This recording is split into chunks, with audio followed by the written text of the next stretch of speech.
Welcome to Friday 15 with Master B2B. My name is Brian Beck. I'm here with Mr. Andy Hoare, my partner in the Master B2B community. And we're rocking out this Friday. Getting to the end of summer here, Andy. Labor Day is coming up. Exciting times. Lots still going on in the world of B2B e-commerce. Welcome to Friday. Yeah, apparently there was a shirt. There's a sale on blue shirts because we're both wearing them today. Well, we tend to do this all the time. Even in our image here in our Friday 15 logo banner, we're wearing the same shirt. It looks like so. Yes, we are. We think alike. No, we don't. Not all the time. We look alike. No, we don't. That's okay. Well, Andy, I know you follow the news, as do I, and the FTC has been pretty busy. In our breaking news, what the heck is this? FTC bans fake online reviews, inflated social media influence. The rule takes effect in October. So, Andy, we are going to get rid of all fake reviews. The FTC is going to enforce this globally. Apparently, they're opening offices in Bangladesh, China, and all these other places. I don't know, man. What do you think about this? What's this all about? As soon as you pass a law or establish a rule, it automatically works. So we'll look forward to this working as well. But on a serious note, I mean, I think it's interesting that there really are 4 conditions they said in these articles about what the FTC is doing here. And one is that companies, and by the way, they're going after the supply, the demand side of the equation, not the supply side. So people are going to be generating these reviews, but they're going after companies that actually post these reviews and knowingly post them and don't take them down. So we'll see how that develops. But here's some of the conditions. One is you can't knowingly buy fake reviews or use AI generated reviews claiming to be real. That's going to be a big problem. Interesting. This is a big one too. Company insiders must identify themselves. We know there's an epidemic of company people who promote their own products and use their personal accounts or whatever. Now that's going to fall into the net. If you get caught doing that, that could be a big problem. Companies cannot claim their own websites as independent references. There are companies that do that, divisions or sister companies, so they won't be able to do that anymore. But this is my favorite. They can no longer threaten negative reviewers. So apparently if somebody posts a negative review, you can factually disagree with them. But if you say, if you don't take this down, then we're going to fill in the blank. Apparently you can't do that anymore. So we'll see what happens. Or Jersey style, break your kneecaps. I don't know, man. That's my home state. New Jersey. Gotta love it. This is fascinating. So they're going to use AI to track. So what do we got? Chat FTC coming soon. Is this a little AI action from the federal government? Well, you and I both know that this all comes down to enforcement, and you can't enforce this. So good luck. But it will, a few demonstration cases here and there, a few big lawsuits, a few big fines, and it'll scare some companies into doing something. But by and large, this is impossible to police. Well, I mean, just look at Amazon. I mean, it's a huge problem on Amazon with all these, people gaming the review systems. A lot of companies coming from abroad or sellers coming from abroad just gaming the system. And I mean, Amazon itself, which is one of the most sophisticated companies in the world in terms of, using things like AI to manage this. And they have a lot of people focused on this as well, trying to eliminate this problem. Even them, it's hard for them to enforce it. So anyway, this is great. Maybe this will give some more, kind of fodder and ammunition to companies like Amazon to clean it up. But man, this is a big problem. And I appreciate the FTC doing this, but man, it's going to be quite a bit on the enforcement side. I agree. All right, well, let's get to our topic because it's a really rich one. Today, we're talking about what is the best way to search for an implementation partner when rolling out a B2B e-commerce platform. Andy, I have lived this myself. This is a big deal and a challenge for practitioners to find the right partner because, frankly, the partner is so important in this process. But, take us through, frame it up a little bit for us. Who's involved in this process here? Well, it takes 2 to tango, right? So there are 2 parties involved here. There's the practitioner, which is usually a manufacturer or distributor who needs to select a systems integrator to implement a platform. And there's also the systems integrator who actually has to do the work. And we tend to focus on one or the other. And so for purposes of this discussion today, we wanted to talk to both sides and kind of like in the spirit of the husband and wife, and each side's got an opinion on the other. We thought, let's see what they have to say about this. So But as I was thinking through this myself, as I was kind of putting the slide deck together, I'm like, who do I know who would be able to kind of speak to both issues and represent sort of how this world works? And then it hit me. I do know somebody like this. Who? And Who is it, Andy? His name is Brian Beck. Oh, look at that, man. Yes, that's right. So it's the good Brian and the bad Brian. Come on, which one's good? Which one's bad? Brian, the practitioner who worked at Harbor Freight Tools and PacSum, where you've had some of these experiences selecting an SI. Yeah. And of course, you've also gone over to the other side where you've been the SI. And for fun and for people on the podcast, you can't see this. We flip, Brian and put devil horns on his head there to illustrate the SI in him. No, we mean that as a joke, obviously. But, I wanted to have you be the Emperor from Star Wars and have you go to the dark side. That would have been funny. Your face. So anyway, I struggle with that, and my graphic skills are somewhat limited, but I think people get the point here. So Brian, we're going to go to you a bit here for guidance. No pun intended. As we go through. You could have used Chat FTC to do my image there, Andy, with the evil Emperor. You like how you switched it so you're facing a different way like that? That's pretty good. So right. So, and I don't know why you made the SI the evil side, man. Come on. So, but yeah, to your point, Andy, I have done both sides of this. I spent a long time, 17 years as a practitioner. And then I spent about 3 years working at Guidance, running their strategy practice. And Guidance is a systems integrator. So I have selected, I've done probably 5 replatformings as the e-commerce executive. And during the course of that, I've probably worked with, hired, fired, everything else. I don't know, 15 different SIs over the course of that, maybe 20. And so I can tell you firsthand, kind of both sides of this and how challenging it is. But let's talk about what the systems integrator does and then why it's so challenging. So the systems integrator gets in and they help you. It's one thing to select the platform, right? That's a critical piece, right? You need to select the right e-commerce or whatever platform it is. But frankly, the day-to-day work, and I live this as a practitioner, the day-to-day work is really up to the systems integrator to get in and configure it, to customize it, to integrate it. So they're doing documentation of the system. They're doing maintenance and support after it goes live, testing, et cetera. But everything on the really the upfront is really a lot of the work. And this is where you really get into, the meat of the relationship. Honestly, it's systems design, it's selection of components, it's integration with your ERP systems, with other point solutions you might have. If you have systems of record or order management, if you have systems of record for things like product information or content, there's a lot to do here. And what I've learned along the way is, it's the systems integrator really becomes your partner in the effort, and you have to select someone here who is really going to see you through some of these unforeseen things that always occur during a rollout of a system. There's always things you don't know. So the systems integrator really is your partner, even more so than the platform is, in my experience. And I run businesses on Salesforce and HCL and Adobe Commerce and Shopify and like all these different platforms. And so it's a common issue regardless of platform.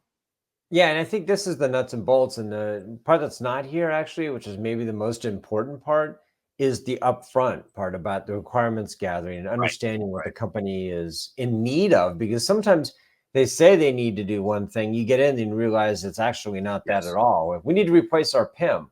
Well, it turns out they have a data problem, and it turns out they don't have a digital strategy, or they don't agree on the digital strategy. So all of a sudden it goes from being, turning knobs to figuring out strategy. So it gets complicated. There's a lot on the heels of it, which is why it's that much more important that you get this right on both sides of the equation. Because, again, the practitioners are the ones paying here, and they got to get it right because they have maybe the most to lose. But the SIs also don't want to get involved, as in a project that goes the wrong way, goes off the rails. These things end up in lawsuits sometimes. There's a lot of bad things. So it really is important there be a match. So how do you do that? Yeah, no, you're right, Andy. I mean, I've at Harbor Freight Tools when we rolled out e-commerce, we used 3 different SIs in sequence. We ended up with Guidance. It's actually eventually how I ended up working there. But it was if you make the wrong decision, it can set you back time and money. So we asked our LinkedIn audience, what's the best way to search for an implementation partner, systems integrator, when rolling out a B2B e-commerce platform? And what's fascinating here, Andy, is the number one answer was word of mouth at 52%, followed by asking the platform provider, for their recommendation, meaning the software company. Less important in terms of searching was shopping at a conference at 13%, or searching online at only 4%.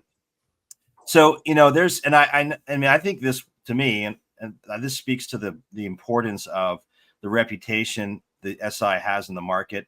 The fact that, when you're at a VP or director of e-commerce level and you're looking for a partner, you're going to go to your peers because that's who you trust for unvarnished opinion. And that's actually one of the values of our community, right, Andy? I mean, we bring these people together so they can ask these questions on our forum and other places. But I think it's actually really more about multiples of these when we ask some practitioners, right? I think we got some feedback. Do you have that in front of you? Yeah, so like Teresa Kusky said, hey, this is great. Yes, word of mouth, but you have to do all of these things. You've got to ask people, you've got to put together a process for review, et cetera. And Matt Ekman from Great Northern Equipment said, yeah, a referral is really critical, but you also have to have an RFP, RFI process in place. So yeah, right. I think the answer is there's maybe a superordinate answer, which is word of mouth, but embedded in all this stuff is you can't just take somebody's word for it. You've got to go vet it yourself. And so there's a lot that goes into it. But our question was, how do you search and where do you begin, basically? And I do think word of mouth is where people begin, but it's a bit circular too, because you may start there, but how did you get there, right? And so you're right, communities matter. Yeah, community. We see it on our forum. People ask questions all the time. Hey, what do you think about this SI, or how should I find someone, or who's done work on this platform?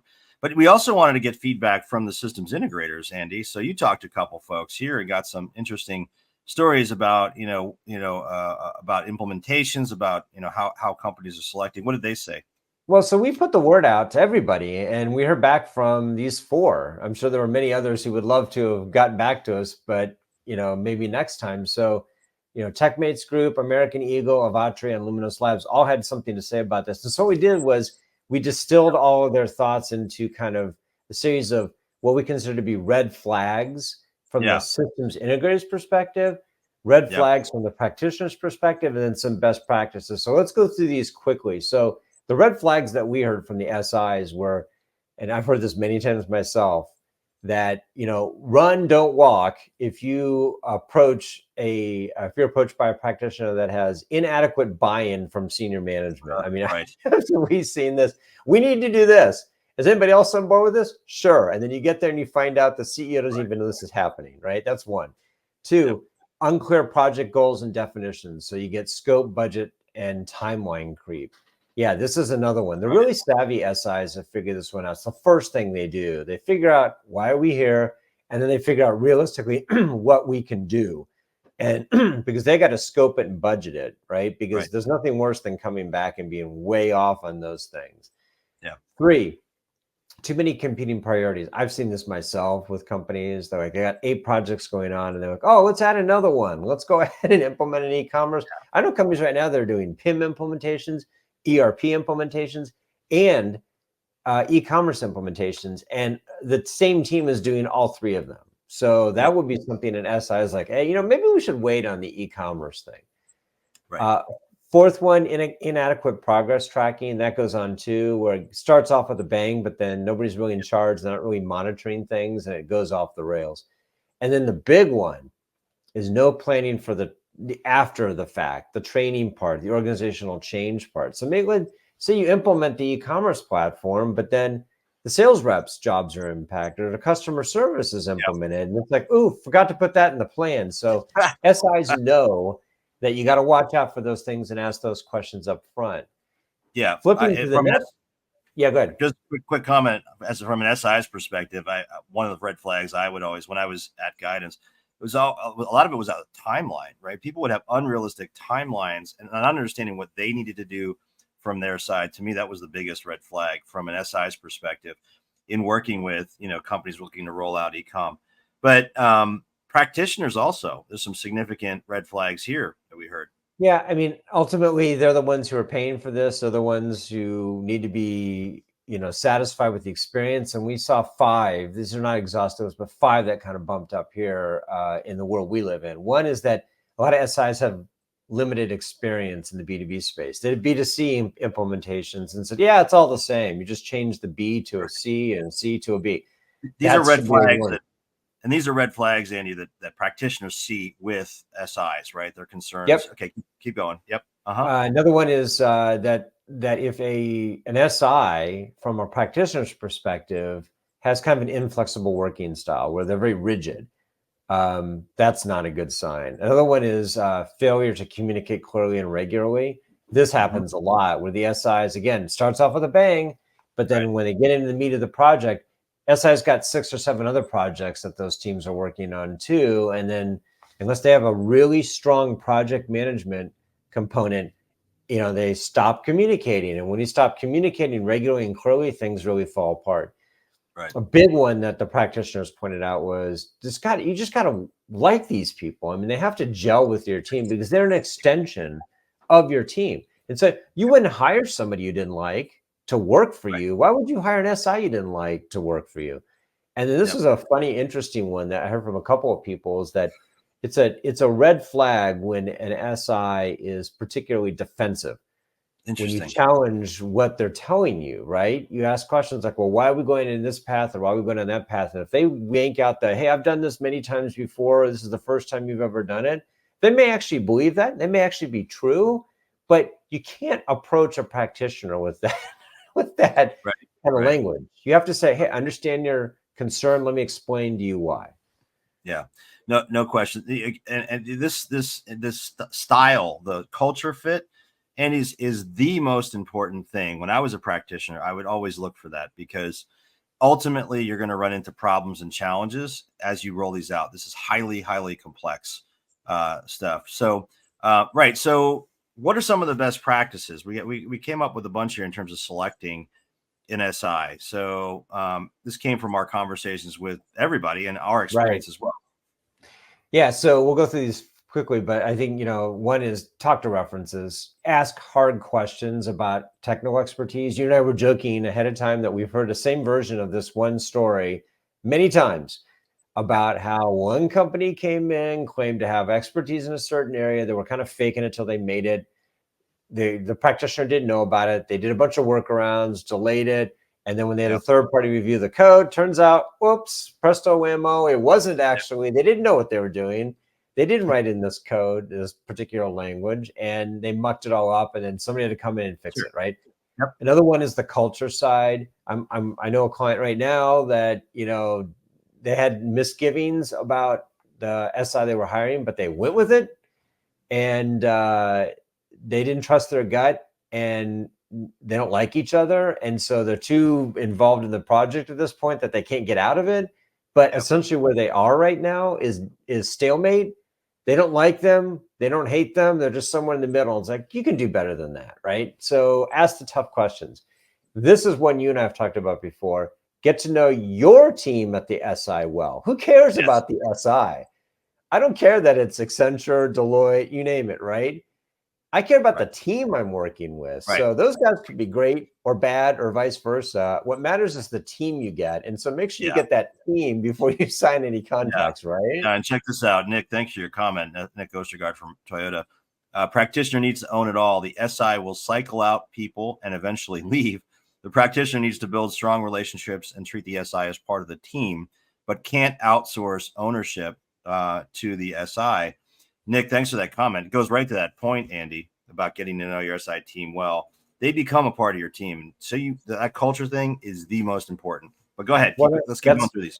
Great segue to the next one, which is the most important person at the SI, almost without fail, is the project manager at the SI. Because to Nick's point, they'll cycle out people, but the project manager is probably the one person who sticks around. And that's the person who controls the timeline, the budget, etc. That person has to be especially strong, and your team has to get along with them. I've seen projects go off the rails when they really like the consultants, they like the strategy, but the project manager doesn't gel and it goes nowhere. You got to jointly create these project plans. To Nick's point, SI can't own this thing. Ultimately, the practitioner has to own it, but you both have to do it. These milestones, by the way, that you set up can't just be things that you blow through. You have to have honest postmortems. You have to treat each milestone as an opportunity to see, are we going on the right track? Because pretty soon, if you're not, you're going to get way off track. You mentioned something about expecting and embracing trade-offs. Big time. Yeah, you have to. In other words, you're going to get into a situation in these rollouts where we're going to run into something that's unexpected.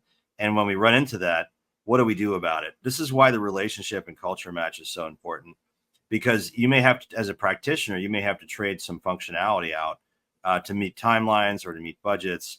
And so you have to have a very open and transparent relationship when you can have, where you can really honestly discuss what these trade-offs and what, because trust me, I've done this so many times. You have to allow some room for this, even in your timeline and your project plan, because it's going to be more complicated than you think it is. Guaranteed. Yeah, like Mike Teston used to say, everybody's got a plan until they get punched in the face, right? Right. And that's exactly what happens with these projects. It's a great strategy. Everybody agrees on it. And then day two, something goes wrong. And then it's about embracing the trade-offs, budgeting for the inevitable surprises. And this is the last point I think is really important.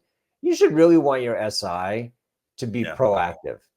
You know, this gets lost a lot of the times. Oftentimes the selection process gets to be grueling, and finally they're like, okay, we're just going to go with these guys. We lock it all down, and everybody's just reacting to everybody else. That SI has got to be guiding you, right? So you want somebody who's going to say, hey, we've got some ideas. Let's talk about how we can move this thing forward, because the project's going to change, right? Especially when you get into the trade-off stuff. Absolutely. And you have to budget. I learned this the hard way. Budget for inevitable surprises, because you as a VP of eCom and your CEO and board and everyone's approved, some level of budget to get this done. There's going to be surprises, folks. Joe, thanks for your comment here. Joe Albrecht, he said, I think he said it well here. Don't choose an SI. And Joe is an SI. Select a true partner who will own the project as their own. And that's where success will come from. You'll need much more than systems integration to make it a success. How will you know? He's saying, ask references about their experiences. Absolutely, Joe. Totally agree with that. I think that, you got to go to your peers. And that's, again, what our sort of whole community is about. So, Andy, we're at Friday 20 plus here. We got to get to our announcements. Thank you all for your comments, Joe, Nick, Josh, etc. Thank you. Folks, we have a new report we released just in the last 4 weeks, 2024 State of B2B e-commerce. You can download that from our website. We encourage you to do that, masterb2b.com, 2024 State of e-commerce. Just put dashes in there. You'll find it. It's also, I think, a pop-up on our website. We also have all these amazing roundtables coming, and they're coming up next month, Andy, starting in September. We've got Chicago, New York City, Los Angeles, Dallas, Milwaukee, etc. Go to our website and look at events, future events. They are free for practitioners. These are wonderful, 2-hour discussions, late afternoon, followed by executive dinner, cocktail dinner, great networking, 20-25 people, again, free for practitioners. Our forum is a place where you can ask these questions about SI selection and anything else. It's practitioner only, free for practitioners. Go to our website, masterb2b.com, and go to forum. We got hundreds of people in there. It's a great group, getting questions all the time. Encourage you to join that. And remember, folks, all of our Friday 15 podcasts are available via podcast format on Spotify, Google, Apple, and also on our website. We encourage you to check that out.